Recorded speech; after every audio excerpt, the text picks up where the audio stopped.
Welcome to another episode of EV Rider. I gotta tell you, I'm excited about this one because we are in a 2025 Cadillac Escalade IQ, and this thing is a beast in every sense of the word in a very good way. And you guys might remember Buddy because we did an episode on him, oh gosh, what's it been, about a year and a half ago when you got a Rivian R1S. Well, his newest ride is this Escalade. And Buddy, go ahead and tell me why you made the switch. Well, we really were looking for more range. Family's growing, getting older. We're making more trips to see family that is typically 8 to 10 hours away. Made a couple trips in the Rivian, and it required at least 2 or 3 chargings in between. And real world, this one quotes to get 450, 460 miles. And I can tell you, being 5 miles over the limit, typically on the highway, you will truly get a full 450, 460 miles. And there are people who are doing more hypermiling, getting close to 500 miles out of range on this. Well, you know, and I think this one really truly puts the final nail in the coffin of range anxiety, because I looked it up. A gas Escalade with a V8 actually has less range than this. After more than 400 miles, when it's finally time to take a break and recharge, the Escalade IQ can suck down the juice, adding about 100 miles of range in 10 minutes. That's due to its 800-volt architecture. This thing can peak at 350 kilowatts. At home in the garage, the Escalade IQ also is pretty quick at AC charging. It's got a peak AC charge rate of 11.2 kilowatts, or you can go for the optional 19.2 kilowatt charging setup.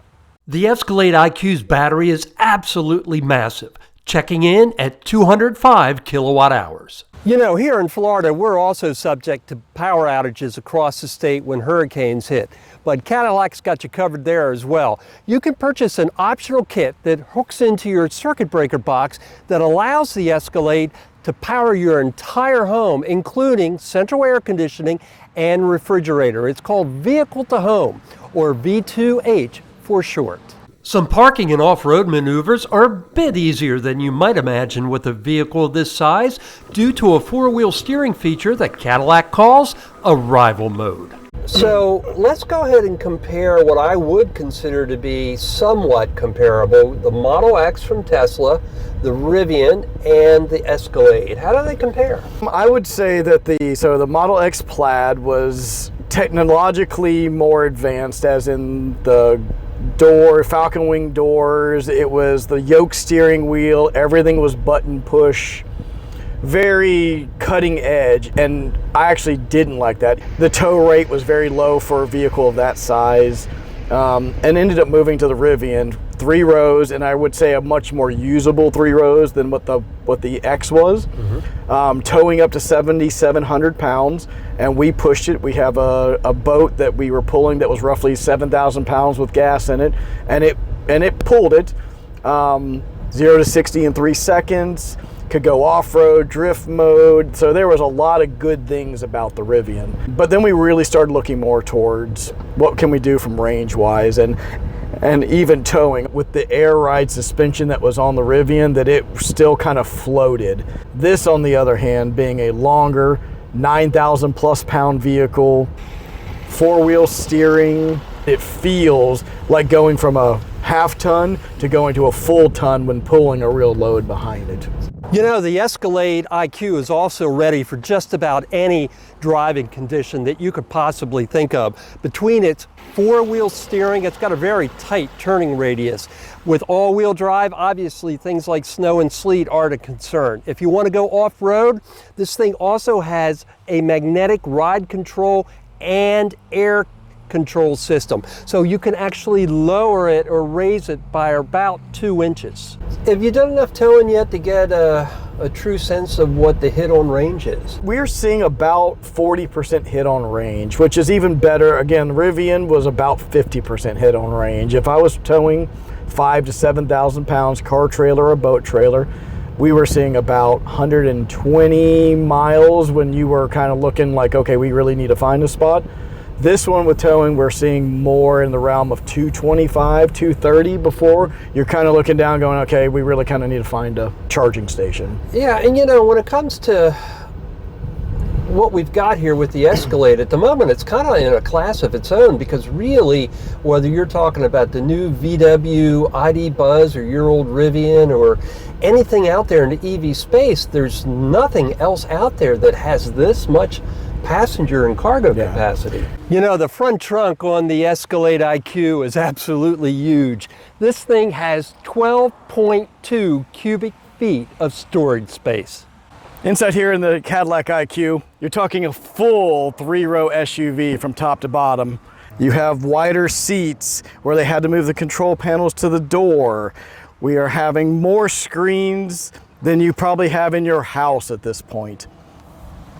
Quilted, air, heat, Super Cruise, all the storage from all different places you could imagine. You have a very spacious back seat with 2 captain's chairs, 2 screens for rear entertainment, and full controls of the rear air conditioning and heating. You have the ability to remotely drop not only the 2nd row, but also the 3rd row. You've got storage space underneath for your charging, your flat tire kit, and even some adapters that would need for some of the other charging systems out there. But he also considered the GMC Hummer SUV EV, which is built on the same platform as the Escalade IQ. I drove the Hummer as well, because it's the same 200 kilowatt hour battery. It still quotes it's supposed to be 400 plus miles onto it, but it's not 3rd row. It's very utilitarian in the fact that it's not very plush. It's got a lot of body movement, where this just kind of floats like you would expect from a Cadillac. Now, you said floats, but it has the Magnaride suspension. It has adjustable air shocks. Can you really firm it up if you choose to? There is a V mode button right here on the steering wheel that you push, and which it does is basically a boost mode. Right, it's boost mode, and it actually does firm up the suspension a little bit, unlike the Hummer, where when you put it in the watts to freedom mode, it lifts the whole front end where you're looking at the sky. I remember this one doesn't do that. And just like every Cadillac and even Chevy now, you've got the My mode too, where you don't have to be in V mode to get specifics. You have sport mode, you have V mode, you have tow mode, you have comfort mode, touring mode, but you can put it into My mode, which is what it will default to unless you make it something different.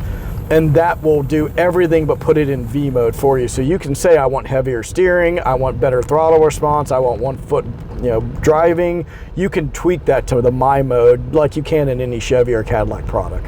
And speaking of Cadillac in general, you're a multi-Cadillac owner. How do you feel about the Escalade IQ as a Cadillac? Did they hit the mark? I do think they did. It feels like you would expect from a Cadillac. Very plush.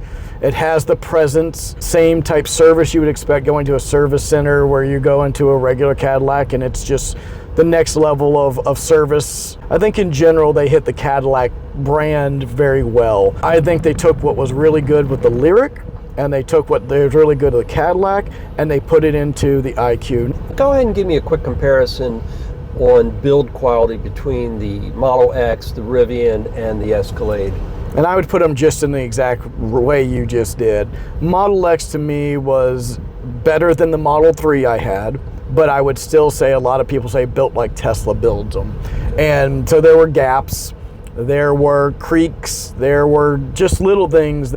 Rivian was the step up from that. It was a quieter interior. The panel gaps and the body gaps lined up much better, where in the Tesla we'd have the dash to the door was off a little bit. That's really where I started looking into the Cadillacs. I also, as we mentioned, I have a Cadillac CT4V Blackwing, and during a repair for one of those, ended up getting a Lyriq as my loaner. And I really enjoyed the Lyriq. Both myself and my wife were driving the Lyriq, and we were like, this is next level. Like the refinement, the road noise, it really felt special. Yeah, I've been fortunate enough to check out the Lyriq as well, and we'll put a video to the Lyriq road test at the end of this one. But yeah, Cadillac is hitting on all cylinders. They are. Although I guess I shouldn't say cylinders anymore. Yeah, I mean, I think they've done a really good job. They've now done this 55-inch screen across the whole dash. Gorgeous, yeah. They've done the rear entertainment packages. They've done the rear executive packages. They've taken what people love about the Escalade in general, and they've really kind of pushed the envelope into what people want to see from a technology standpoint. Well, no matter how good a car is, we almost always have something that we kind of wish they had done differently. Any examples of that with the Escalade? One of them is phone as a key. Phone as a key for me should be just a general default for any vehicle at this point if it's integrated like this, but especially for an EV, and it just isn't.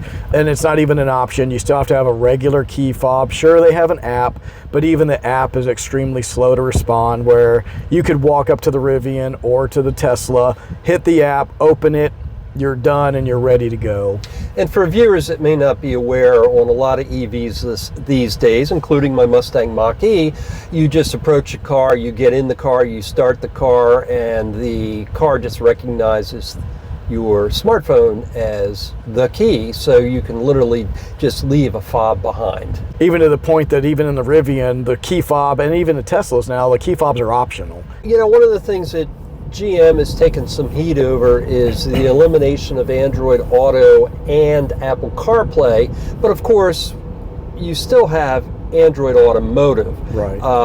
Is there anything at all you miss from having Android Auto or Apple CarPlay? I miss a lot of the integration, and what I mean is a perfect example for last night. We were going to go to one of the local arena football teams, the Jacksonville Sharks. Looked it up on my phone, saw where I needed to be. You would think, as if CarPlay or Android Auto, when I got in and went to the maps here, it would automatically say, hey, you tried to go here 2 seconds ago, let's go ahead and bring it up for you. Mm-hmm. Nope. Even though I'm logged in as my same profiles, went to the recents didn't even bring it down as if it ever did. It's like it's almost a sync issue, where I have seen it if I do it now, an hour later, it may show up as my recents, but it's not, they aren't synced like you would imagine from being Android Auto to Android or Automotive. And I am very surprised by that. I use the Google Maps and the Google platform. I have Nest throughout the house, so I have a lot of Google stuff. Yeah, you know the system. So it's all loaded on the iPhone as Google. So that's one thing I really think they should have done. Another thing is this thing's got more cameras than it does wheels, and yet it uses it for nothing except for its self-driving capabilities and stuff like that. It says it's in a future release that they're trying to bring those back into actually being used as a drive cam, 360 cam, but right now it is a parking mechanism and it is a self-driving mechanism. Well, and speaking of self-driving, of course you've got Super Cruise, and you had equivalents with Rivian and Tesla. How do they all compare? I would say that this is very close to being the best I've had on the highways that it does. Rivian was the worst of the three. Rivian with their Driver Plus, it worked, but it was very finicky.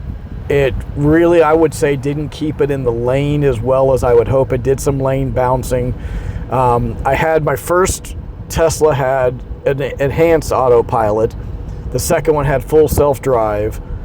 It did things that this won't do, obviously, in the city, recognizing all the different lights and stuff. But from a highway perspective, because you don't need any hands at all with Super Cruise, and realistically driving to Tampa and back for that Busch Gardens, I felt that even on some of the what you wouldn't consider highways around here, just more major roads, it did a great job. For somebody that's on the interstate, 75 miles per hour, is this the quietest of the three? Oh, absolutely. I mean, and it's not even, and even in the Lyriq was the same way. That's what got us to this. It is whisper quiet. For those looking for something even bigger. A longer version is coming for 2026.